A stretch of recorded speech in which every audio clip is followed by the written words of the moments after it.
Hi, everyone. Welcome to today's webinar on how to build a relationship-focused major gifts program. I'm so excited to have you all here. It is afternoon on a Thursday, so you're almost there. You're almost to the weekend. Just got to push a little further. So we're here and hopefully give you some fun new information about major gifts. I mean, major gifts are majorly important. So I'm so glad you took the time to join us today. We're joined by Kenny Sigler, founder and CEO of 5-Tool Fundraising. And if you've been on our webinars on when Kenny leads a webinar, you know that it's jam-packed with tons of information. So we are going to we're recording this webinar and we will be sending out the slides to after, so you get everything you need to know, all the details. So don't worry about taking tons of notes. If you have any questions throughout today's webinar, you can drop them in the Q&A panel at the bottom of your screen, and Kenny will get to those, as many as he can at the end of his presentation today. Yeah, so with that, I know we're just right at the top of the hour. I want to welcome everyone again and invite you to share your name, where you're from, your organization, as we welcome everyone. And we will get started in just a few minutes.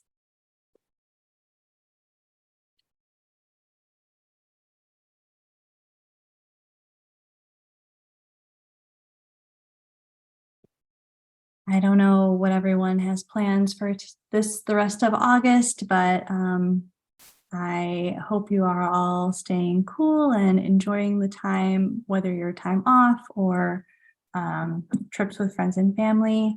But yeah, welcome everyone. Hello to Corey with the Oasis Project and Lena in DC with Fresh Farm. Hello, welcome. And Janine, Friends of the Forest Preserve District of DuPage County, Wheaton, Illinois. Welcome. Hi, Terry. Terry from Encounters with God Ministry. Hello. And Tatiana, hi, with the Pine Project in Toronto, Ontario. And Libby, hello to Libby and Leslie and Ashley. And Steve and Marie, hello, welcome in East Texas. I know it's hot in Texas, so try to stay warm or cool. And hello to Deborah. Hi, everyone. I am so thrilled that you're all here. Hi, Sam. Yes, thank you so much. Yeah, we are going to get started now. So let me just introduce again our speaker, Kenny, who is the founder and CEO of 5-Tool Fundraising. He's helped organizations and nonprofit sector get up and running with their major gifts program, and also capital campaign planning, operational planning with an organization. So he has a lot of experience in today's speaking on major gifts. He's actually spoken on major gifts before and has a lot of insight into how to make it more relational based. So I'm really excited to hear what he has to say today. But if you're new to CauseVox, I just want to shout us out real quick. So CauseVox is a digital fundraising platform. We try to make fundraising easy for small to medium to large nonprofits, really pretty much everyone across the gamut. And we provide best-in-class donation forms, mobile payments. You can get your peer-to-peer and crowdfunding campaigns up and running, ticketing. We have hands-on support and onboarding with real people on calls. And we also provide educational resources in the form of guides, templates, and webinars like today's.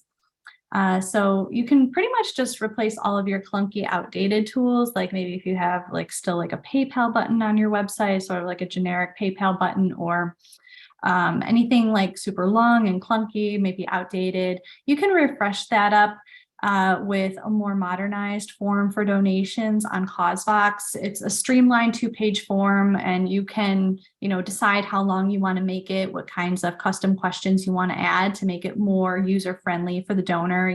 We remove any barrier to process donations, and we offer increased options for mobile wallet options, increased flexibility for payment. They can pay with their Apple Pay, Google Pay, Venmo, PayPal, ACH bank transfer, which is really popular with recurring and pledge donors since it's automated and they can just set it and forget it. And then you can also run ticketed events alongside your donations and your peer-to-peer. And of course, peer-to-peer is sort of our bread and butter here. We've created just a really easy, streamlined way for fundraisers to get up and running on their phone just quickly. You have some default templates for them, and that's it. They can personalize the details and get up and running.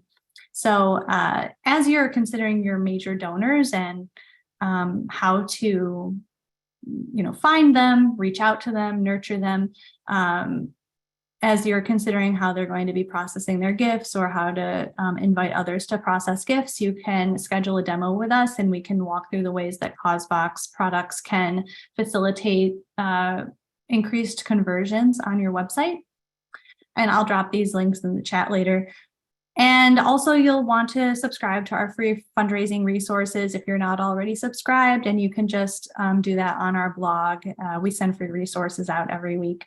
So we want to do that just to help you, empower you, equip you with all the tools for today's best practices. Yeah, I think that's everything. So I'm going to stop sharing and pass it off to Kenny. So please give him a great welcome in the chat and enjoy. Hey, Jenna, thank you so much for the introduction. And it's always good to see you. And I'm really excited to talk about major gifts with all of you today. And whether you're just looking to get started building a major gift program, or whether you're already doing a couple of things and you're just trying to improve what you're already doing, I think the time that we spend today is going to be valuable and helpful for you all. And like Jenna said, we're going to have plenty of time after the presentation to answer specific questions that you have and really talk about what you need to do next in order to maximize your major gift opportunities. So let me go ahead and share my slide. Give me 1 second. I'm going to share.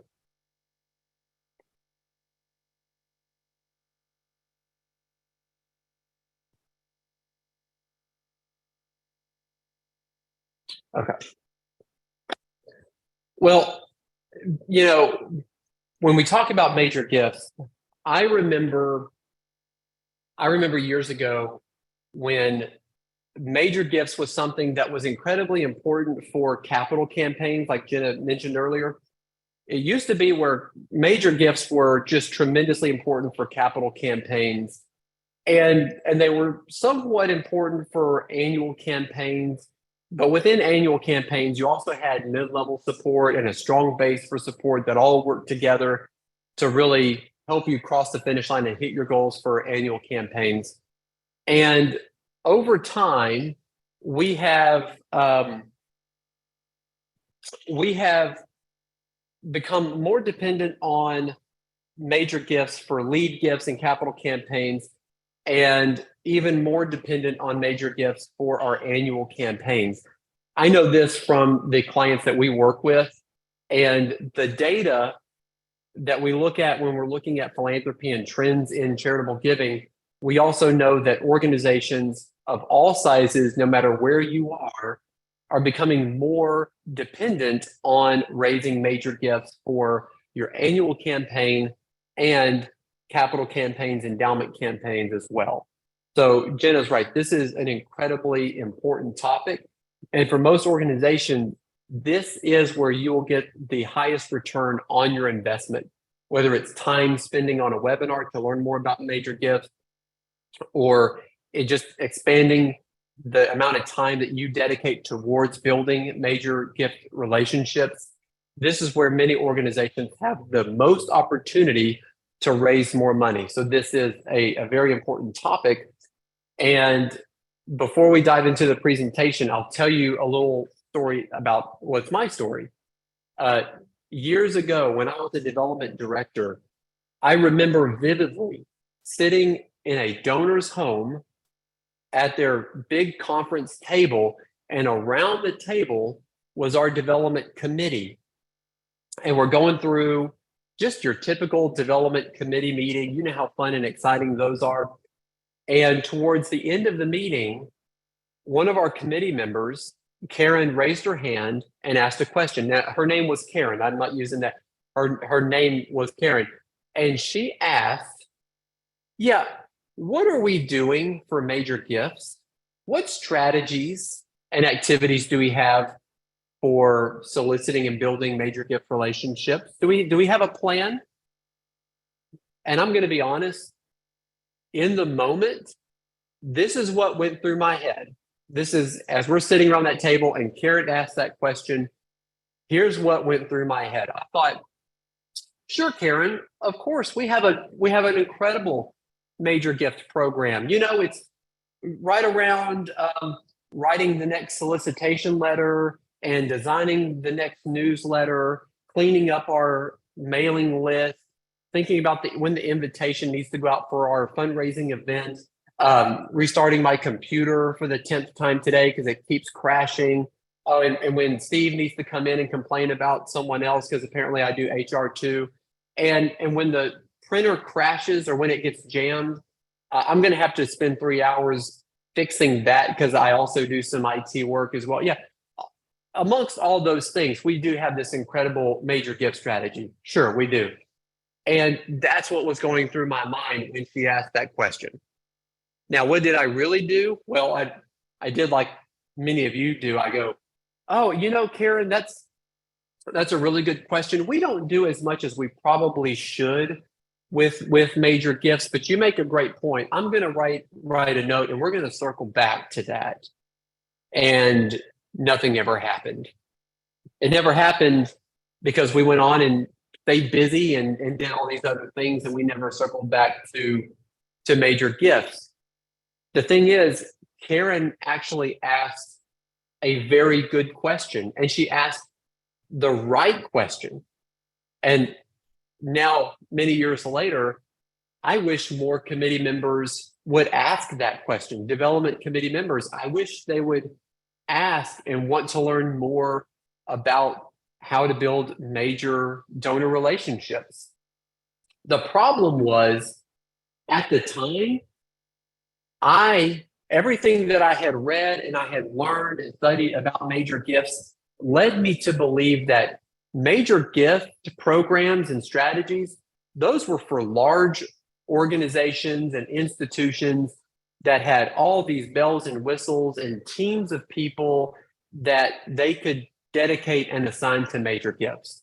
That was something that they did, but that was not something that nonprofits like ours were set up to do. That was my mindset, and that's why I so quickly dismissed what Karen said. But she asked the right question. I had the wrong framework of major gifts in my head. And now I know that nonprofits of all sizes can have a successful major gift program. I know that now because at the time, I was actually doing some things where I was trying to build meaningful relationships with a targeted donor base within our organization. And over time, I learned what worked and what didn't work. I tweaked my approach. I added new things and new elements in building those relationships. And what I didn't realize at the time is that I was actually building a major gift strategy for our organization. I just didn't realize it because I had this myth, this misconception of what a major gift program is. That's for them, for big organizations to do. That's not something that we do here. And through that process, I learned and developed a way that organizations of all shapes and sizes can have a major gift program. So whether you don't have anything today or whether you're trying to improve what you're trying to do, we're going to go through a presentation that highlights 3 areas. We're going to talk about those at a high level. And I want to spend a lot of time after the presentation hearing from you all what challenges you have and what questions you have and what steps you need to take in order to do more in major gifts. So as we start talking about major gifts, I want to ask everyone that's joining us today, what role do you play with your organization? Are you an executive director? Are you a development director?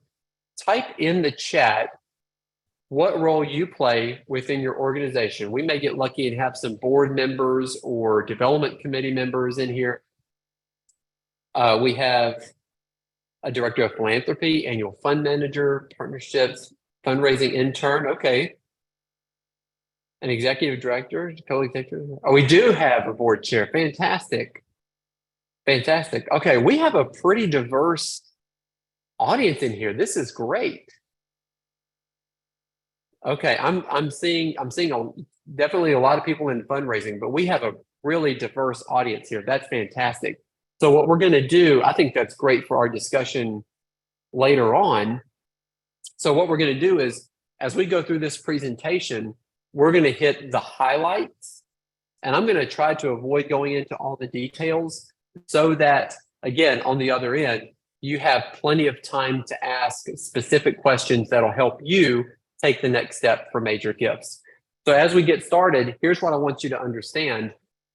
Like I was talking about, a major gift program or strategy is not some big machine that you're trying to build. At the heart of a major gift strategy, what you're trying to do is build meaningful relationships with people focused on the mission, vision, and values of your organization. At the heart of it, we're trying to build relationships with people, not numbers in a database, not people that we only see how much is in their bank account or how much our wealth screening is telling us their worth or how much their assets are worth. Our desire is to build meaningful relationships with people who want to work with us, partner with us because of the mission and the vision and the values that we represent. That's the heart of a major gift strategy. So these are the 3 areas that we're going to talk about in the presentation. And we're going to focus on these key areas because these are areas that are instrumental in helping you start a major gift strategy. And you can do this no matter where you are or what stage your organization is in. We're going to talk about the infrastructure and the data that you're going to need, how to identify and qualify the right people for your strategy, and how to create unique strategies for those individuals. So as we get started again, here's one thing that I want you to keep in the back of your mind. And I find that so many nonprofit organizations really struggle with simplicity. It's so easy for fundraising and the nonprofit sector to get really complicated. And I'm sure a lot of you can verify this and validate this in the chat. It's complicated, right? It's really easy for things to be overwhelming, to be confusing, and things get so complicated that it's almost impossible to do it well. And so I read this book years ago, about 10 years ago, called Insanely Simple, The Obsession That Drives Apple's Success.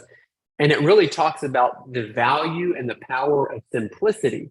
And it always stuck with me because I always found that when my communication, when my message, when my processes are simple, they are way more effective. There's so much power in simplicity. And we think that major gifts has to be this big, complex machine that we have to build. In reality, when you can simplify it and get to the heart of what you're trying to do, the more effective you'll be at raising major gifts. To be clear, just because something is simple doesn't mean it's easy, right? Those are not the same thing. It's actually, in many cases, incredibly challenging and difficult to take something that's complicated and make it simple and maintain that simplicity over time. So by making something simple, that doesn't mean this is going to be super easy to do. It's actually going to require a great deal of thought and effort in order to achieve simplicity in major gifts. But we're gonna walk through that. So we're going to talk about those three key areas, and we're going to get started by talking about what you need to do to get the right infrastructure and data in place to have a major gift program. Now, here's the reason we're going to start with infrastructure and data. I know that you're going to want to start putting names on a list right away. When you think of major gifts, the first thing that everyone wants to do is start writing down, okay, I know who's going to be on this. We need to put, this is our top major gift prospect, and you're going to want to start putting a list of names together. That's great. And we're going to cover that next. And in reality, you can do both of these steps at the same time. But I want to talk about infrastructure and data first for a few reasons. The first is that it's often the most overlooked piece when an organization is putting together a major gift program. They think about the people, they think about the gifts, they think about how they're going to ask.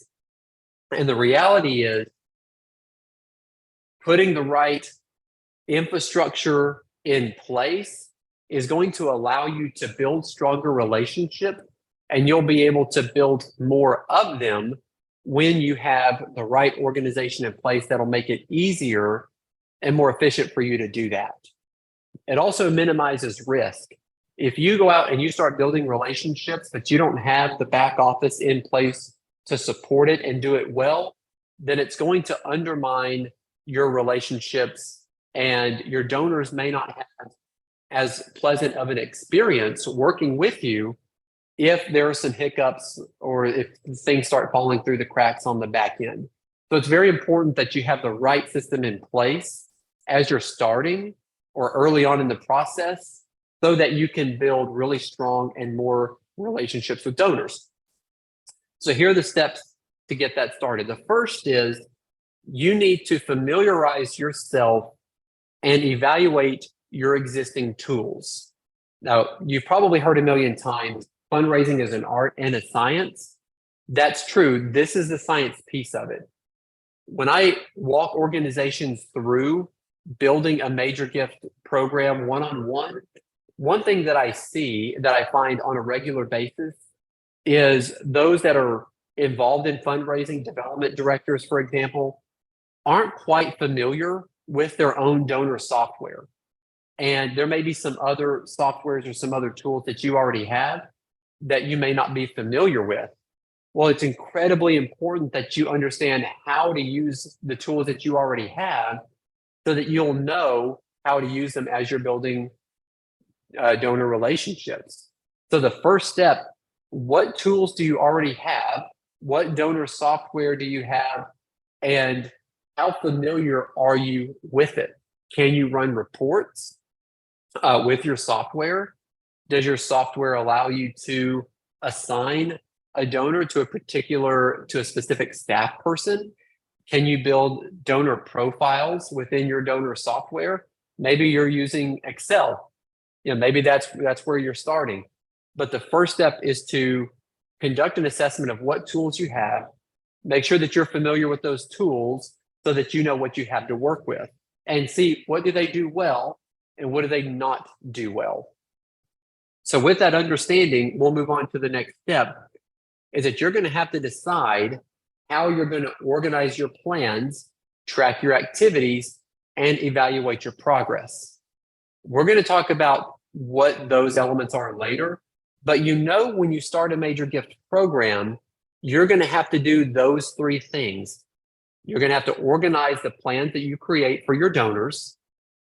You're going to have to track your activity, and you're going to have to evaluate on a regular basis the progress that you're making and what your next steps are. You want to, at the beginning, decide how you're going to organize that information, where it's going to be, and how you're going to put information in there. You will tweak that over time. So you don't have to decide something and say, this is how we're going to do it forever. But you want to have a good game plan of how you're going to start, try it out, and then make adjustments as you go along and you learn what works and what doesn't work. The The third thing for infrastructure and data is it's important because you're setting the organization up for long-term success. These are not relationships that we're looking at for the next 3 months, 6 months, or a year. These are relationships that you're going to want to build over a long period of time, and having the right infrastructure and data in place is going to help you do that over in a sustainable way. And the last thing I get asked, I put this in here because one of the most frequently asked questions that I get when we're building a major gift program is, what do I think about wealth screening? So let me touch on that for a second. Wealth screening can be a very helpful tool. There's no doubt about it. That provides more information that you can use to build stronger relationships with your donors and identify who you need to put in your major gift portfolio. We'll talk about that in a minute. So while it's a helpful tool, it's also important to note that it is not a silver bullet. And I come across organizations who think if we just get the wealth screening data, that's going to unlock some magic door that's going to open up the fundraising floodgates, and we'll instantly start talking to all these donors that have tremendous capacity to advance our mission. Well, that's not exactly how it works. It's a helpful tool, but it does not help an organization develop the skills that it takes to build relationships. So wealth screening is an important tool, but it's not a necessity to get started building a major gift program. So that's a frequently asked question that I get. So let me ask the group before we move on to how to identify prospects. How many of you in the chat already have a wealth screening tool that you use to identify prospective major gift donors?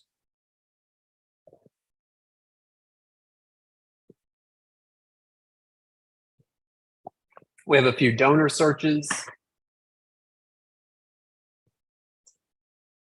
All right, I'm not seeing a ton. So, okay, I see someone using iWave and Research Point. I hear really good things about iWave. Yeah, Jenny, the question is, do you have any sort of a wealth screening tool, a wealth engine to help you uncover what capacity donors in your database have? Okay, I see quite a few of you already have, at the very least, access to some sort of a wealth engine or donor screening tool. That's great. And if you don't, we're not subscribed to wealth engine. Okay, our donor database offers it, but we haven't taken that next step. Okay, great. That's a common position a lot of organizations are in. They get a donor base that has that capability, but they haven't quite taken that step yet. Well, that's okay. Again, if you have it and you're using it, it's a helpful tool. It's not a necessity moving forward. So let's talk about how to identify and qualify the right people that you want to start building relationships with. Who do we target? Here's the first step. Start with your current donors. Many of your major gift donors they're already in your donor base, and many of your future major gift donors are already in your organization. They're already giving to you. So we want to start by looking at your current donors. And here are 4 metrics or 4 reports that I like to run to start identifying who we want to put in our major gift pipeline. We want to look at who's given the most in their lifetime. We want to look at who has given the most over the past 5 years. You may make it 5 years, 4 years, 8 years. There's no magic number to 5, but you want to figure out who's given the most over a more recent period. You may have someone who's given more lifetime, but maybe they made large gifts 10 plus years ago, but they haven't given since then. It's important to uncover those individuals and those who are more engaged giving, making major gifts in the past 5 years. You want to know who's given the longest. You want to uncover donors that may not be giving at a high level right now, but maybe they've been giving every year for the past 10 years. Many times those loyal donors who are giving faithfully over a long period of time can turn into major gift donors, which would include planned giving donors. And finally, you want to look at who has given a single gift of X amount over the past 5-8 years. Now, I would say the most common gift amount is $500. Most organizations will start by saying, we want to know who has given a gift of a singular gift of $500 or more over the past 5 years. That tells us who might have the capacity to make singularly large gifts, and they've done it recently, so they're somewhat engaged. If you're large enough where you pull up a report that's $500 and that pulls up this huge, gigantic list, then you can move that number up. You may try 1,000 just to help trim that list down so that it's a little more manageable for you all. I see Lena has a question, and we'll get to those at the end. And I know Jenna, you're good at keeping us on track. So if you'll help remember to for us to go back and answer some of these questions that are coming in. So first of all, you want to start with your current donor base. Second of all, you want to look for clues from people you already know.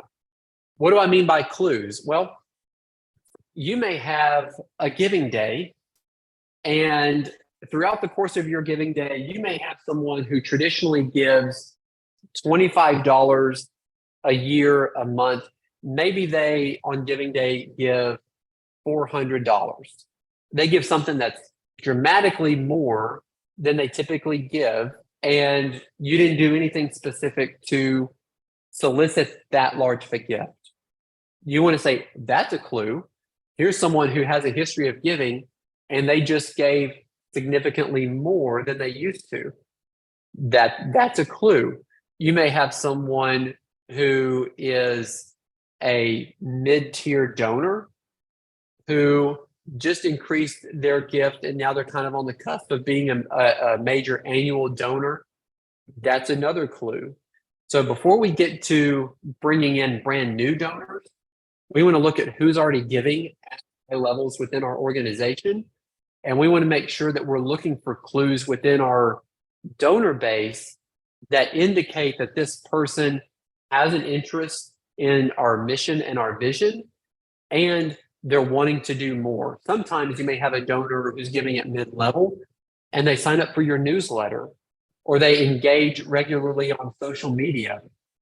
These are all clues that you have someone who's engaged, they give, and they're wanting to do a little more. So look for clues within your donor base that tells you or uncovers people that want to be more engaged and may have the capacity to give more than they're currently giving.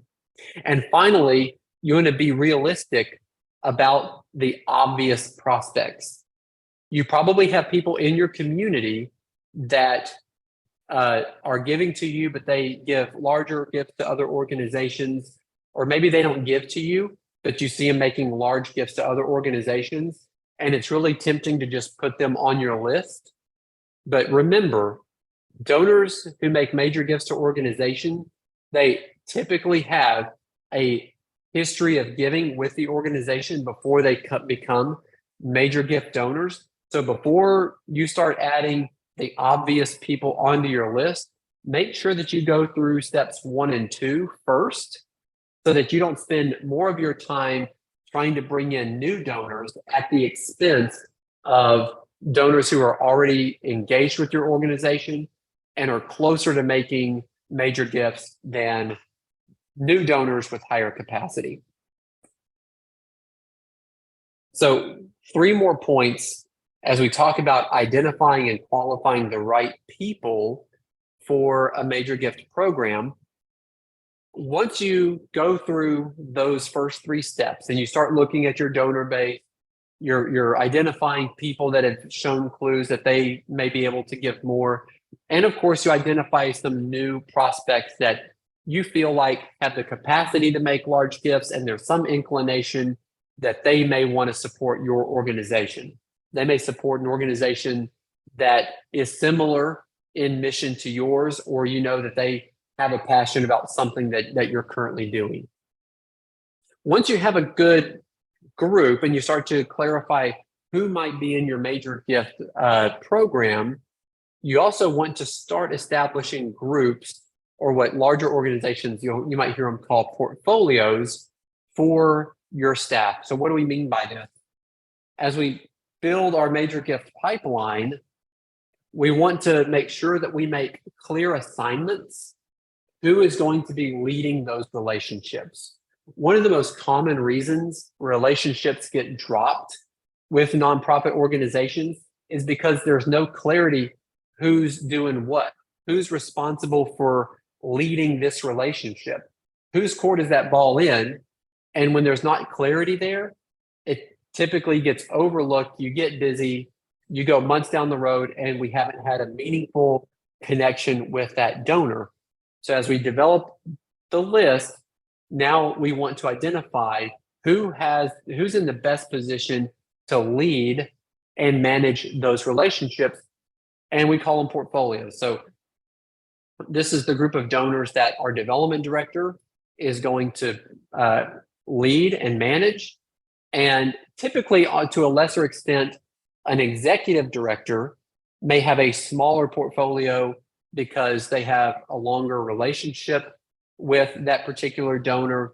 Maybe they served on the board at one time, but for whatever reason, the executive director is the best person to manage that relationship. So you start to identify who's doing what for which donors. Now, if you have a bigger team, you can bring more people into that mix. You can have more than just your executive director and your development director managing a portfolio.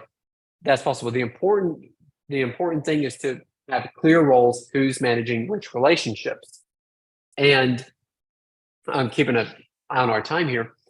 So establishing clear roles and responsibilities. And this ties back to, remember we talked about the infrastructure and the data, knowing what your tools, what your software is capable of. That's why this is so important, because you're going to want to know how you're going to keep track of which donors are being managed by which staff person. Okay.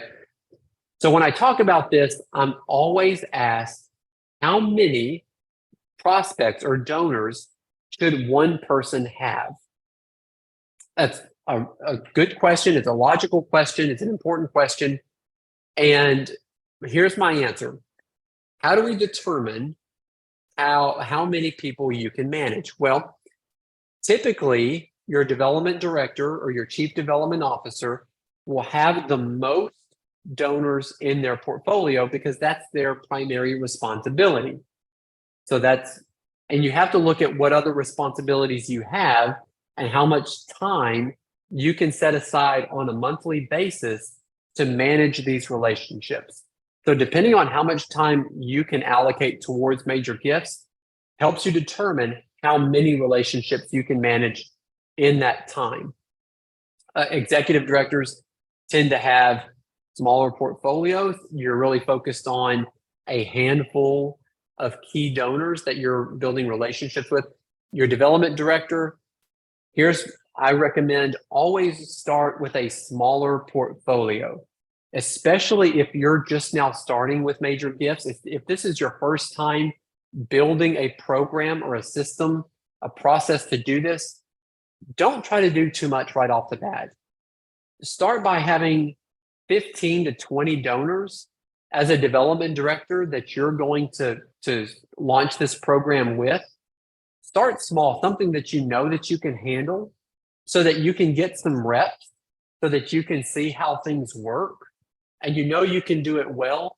And then over time, as you figure out, okay, this is working, we're kind of finding our groove in this, then you can grow that list. And if you find that you have more time to bring more donors in, then you can do that. So start small with a number that you know that you can manage, and give yourself room to grow that over time. Typically, 15 to 20 is a good number to start with for development directors, maybe 5 or so for a CEO or a executive director. And if you have other development staff, just figure out how much time that they have to dedicate to this and start small because you can always grow. And then the last point I'll make is development directors or your chief development officers are always responsible for the entire program. Even though your executive director may be responsible for managing a handful of donor relationships, it is still the responsibility of the development director to support the ED's efforts in that and to make sure that they have the information and the knowledge to do that effectively. A lot of executive directors don't come from a fundraising background, so they may not know how to do that well. They need the guidance and the support of a trained fundraising professional in order to do that effectively and do it right. So development directors, even though you have multiple people handling portfolios, it is your responsibility to make sure that it all happens the way it's supposed to and to support those who are trying to build relationships. All right. Now we get to the art. We said fundraising is an art and a science. Let's talk about, this is where we get a little more artistic. Remember, the goal of a major gift program is to build meaningful relationships with people focused on the aligning with our vision, our mission, and our values. And with this group of donors, we want them to have a highly personal experience with our organization. That's how we're going to build meaningful relationships with them over time. So here are some steps that'll help you create a unique strategy for each person in your portfolio, because you don't want every person in your portfolio to have the same experience all year long. You want to go through each donor and customize your approach based on what you know about them. So here are the steps to get you started creating a strategy for each donor. The first step is to make sure that you have a good donor profile for each person in your portfolio. Here's what you need to, information you need to capture in a donor portfolio or a profile. Obviously, you need names and you need contact information. You'll be surprised how many organizations have outdated contact information for some of their key donors.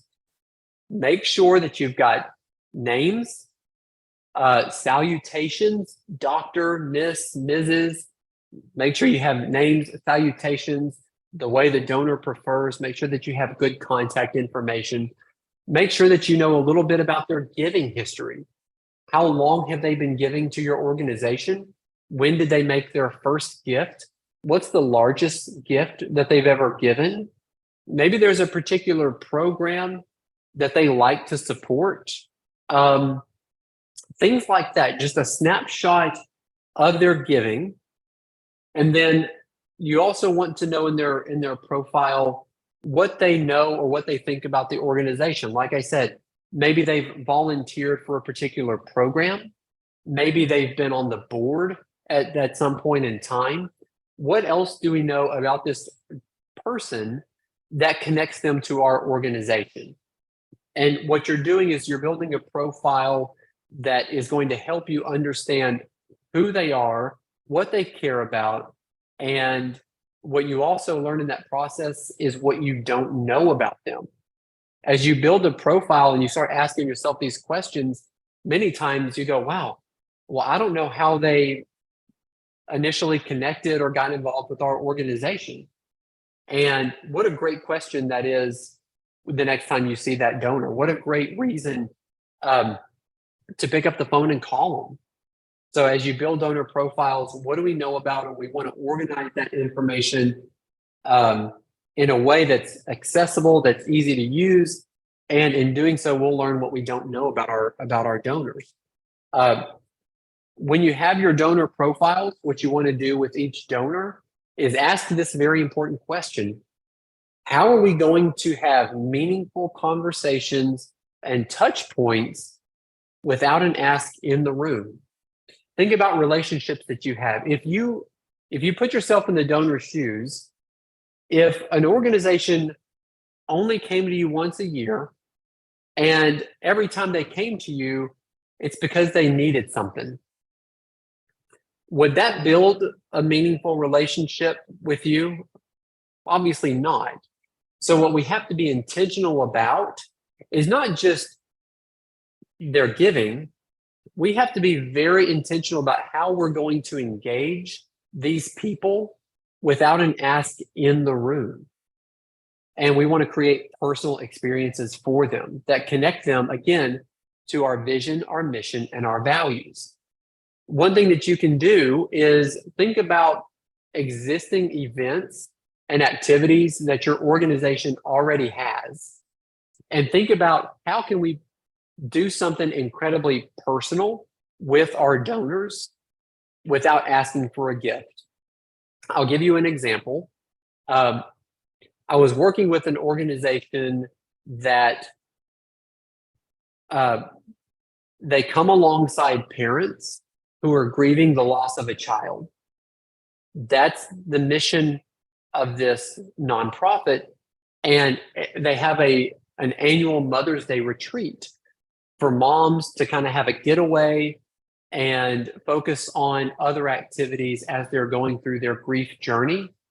It's an incredibly powerful and important program and event that they have. Well, one thing that we did for their major gift donors is every mom who came through the program wrote a thank you note to their major gift donors. So every donor in their program got a note from moms who participated in the program saying, thank you so much. This program means a lot to us. It's incredibly helpful. And we just wanted to take time and say thank you, because we never want you to forget that you're making a difference in the lives of families who are grieving the loss of a child. While you may give, and we have these other things, we want people in our major gift program to never, ever forget the impact that they're making on an individual level. So any way that you can use your existing activities to add a very personal and impactful, mission-centered touch point with donors in your portfolio is a good way. You don't have to think from scratch. What are we already doing? How can we add a personal element to it? And then things will come up during the year that you'll want to use as a touch point. I remember when I was a development director for an education-based nonprofit, there was some really important research that came out. It was brand new, and it was some really important research that came out that really helped just validate the importance of the programs that we were offering. And we used that as a way to call and go meet with some of our major donors to say, and we went and said, hey, have you seen this? And we kind of walked them through the research that just came out. And we had a dialogue with our donors, and we asked them questions.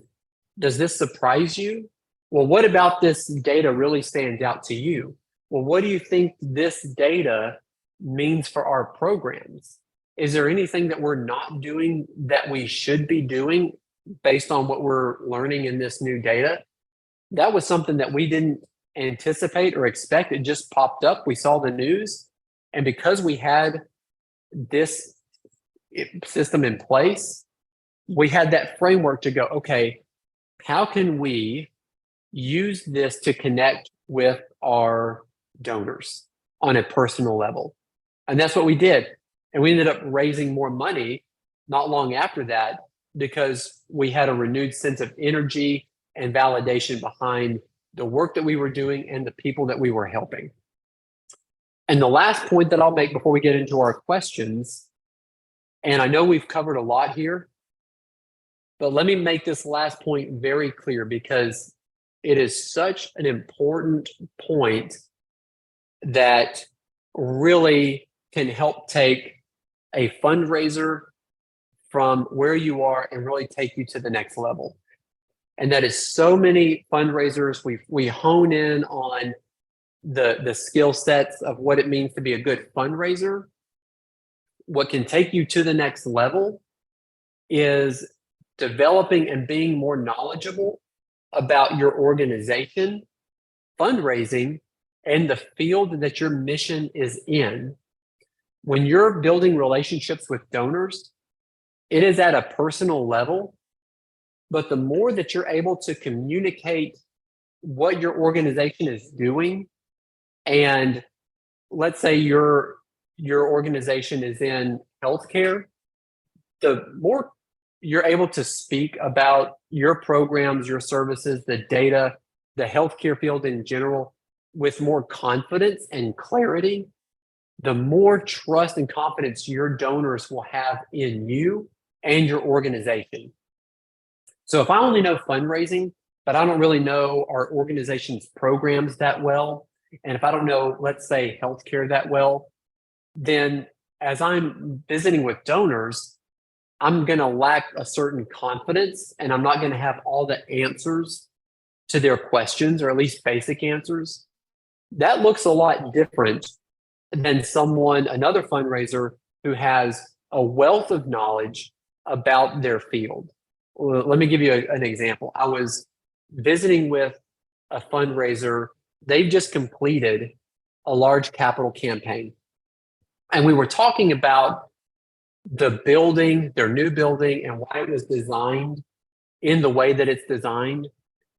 And their development director was saying, it's so important that we have this space here because, we have X number of kids going through this space, and 90% of those kids need to go into this area over here because we have found that kids that go into this program also need this other thing. So we've designed it in a way that this many kids are coming in. And because we know 90% of those kids need this other thing, we've got this hallway that's filled with these experts so that a kid can go from here to here. They knew their programs so well, and they delivered that information with such confidence.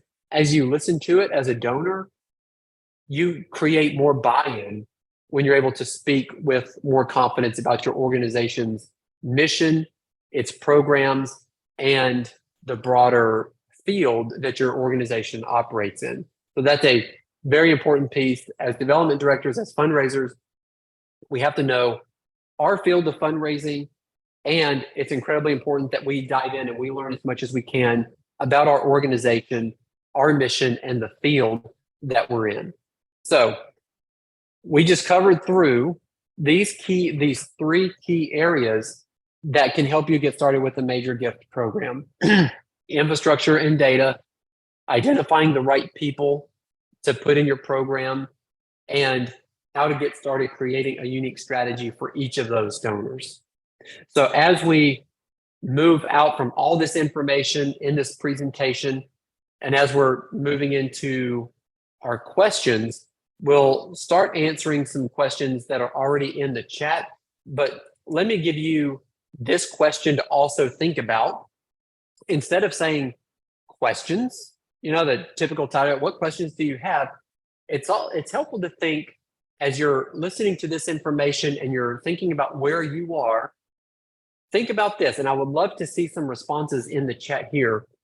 Now that you have this information, what do you need to take the next step? What are some of the things that you need to do after this webinar? Maybe tomorrow, maybe Friday is a good day to start thinking about what your next steps are. Maybe you want to start thinking about that and you're going to get started on Monday. But I would love to know, what do you think you need in order to take the next step for your organization to develop a major gift program? So with that, we will move over and answer some questions. Yeah, that's very insightful. I like seeing their responses here. Yeah, so I'm going to go up and Lena asked, all these lists are created based on amount, right? I mean, a person who gives $10 a year for 8 years is not a prospect. Lena, I would say that is generally true. What we're working with is we're all constrained by time, right? We have so many things going on. Major gifts is only a portion of our responsibilities. We got events to put on, we have direct mail, we got newsletters, we have social media, we have all these other. So we have to be very strategic in the time that we spend with our donors. So we want to make sure that we're getting the highest return on that investment. So typically, if we see someone that's given 8 for 8 years, it's $10. Generally, that indicates a donor that may not have the capacity to be in the major gift portfolio. But having said that, a donor that's given for 8 years is a very loyal donor. So I wouldn't completely write them off. So they could be sort of in between. Maybe they're not ready for you to put in your major gift portfolio now, but maybe you want to engage that donor. Maybe you want to learn more about them, take them out for a cup of coffee and learn more about where they are and what they do, and see if you can get some information that'll help you determine whether or not this person may have the ability to give more. And if you find that to be true, it may make sense to move them over into your portfolio, or if that's not the case, continue to do the best you can, engaging them as a donor. We certainly want them to feel appreciated. Let me see.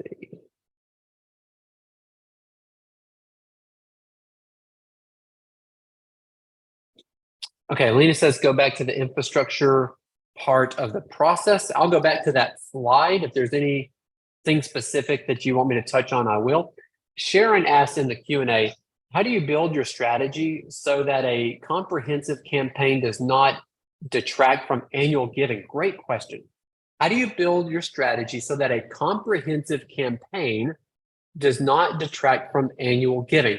So typically, and Sharon, correct me if I'm wrong, typically when we talk about a comprehensive campaign, it's referring to a campaign that's raising money for something not included in your annual operating cost, right? So you have your annual campaign over here, and that's the money that you're raising to support the annual operations of your organization. Typically, when we talk about some sort of a comprehensive campaign, it's raising money for stuff above and beyond. So how do you raise money for a campaign over here without it detracting from what you're raising on an annual basis? It's really challenging. I'll be honest. Most campaigns, and this goes back a few years ago, but I remember reading some statistics that said a campaign will typically have about a 10% impact on your annual fund. And that's because a lot of donors that give large amounts to your campaign over here are going to be donors who are already invested and engaged in your organization and in your mission. And it's in some ways unavoidable. But here's what I would do. As I'm doing a campaign, one thing I'll do, Sharon, is as we're planning for a campaign and we're talking to some of the donors early on in the process, I will ask for feedback on the campaign.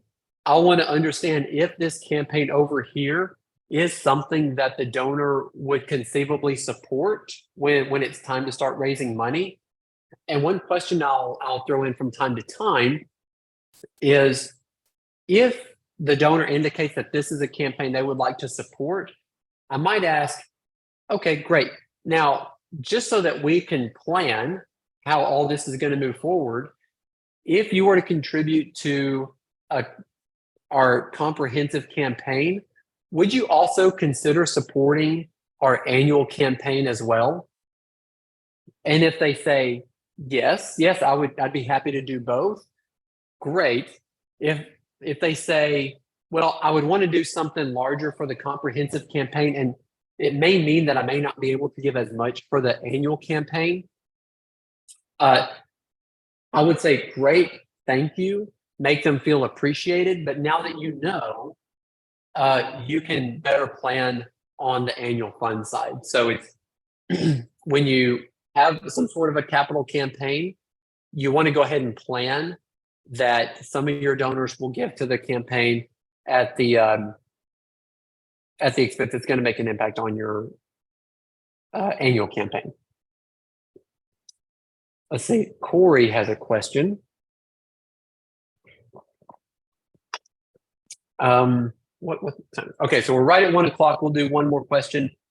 Corey says to do, create and add personalized info portfolios for donors and determine who should manage them. Make sure staff knows the organization is going on. That's really, really important. Keep it simple and align with the mission, values, and vision. I'll close on that. Great point, Corey. So many organizations, as we build relationships, we love to talk about our donors, where their favorite lunch spot is, the last vacation that they went on.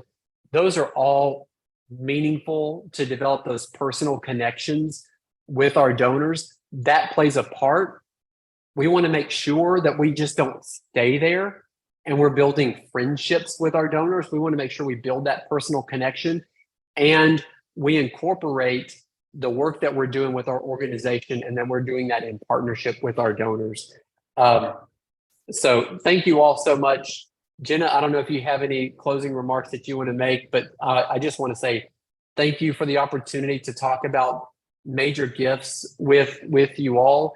I've learned from experience that organizations of all sizes can have a successful major gift program.